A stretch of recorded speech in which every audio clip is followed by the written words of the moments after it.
Hello, my name's Bob Willis. Why not join me for a workshop on low temperature soldering at ART, the home of IPC training in the UK?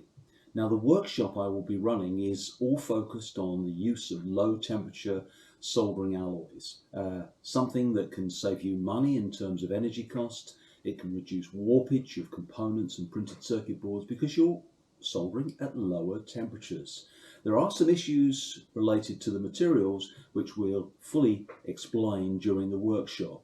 We'll also look at solderability testing, how you can test compatibility of components and printed circuit boards very easily and very cost effectively. We'll look at setting up reflow, we'll talk about waves, selective soldering, and of course, because we're at ART, we'll talk about rework and repair, hand soldering, reworking of BGAs, all of the different types of components.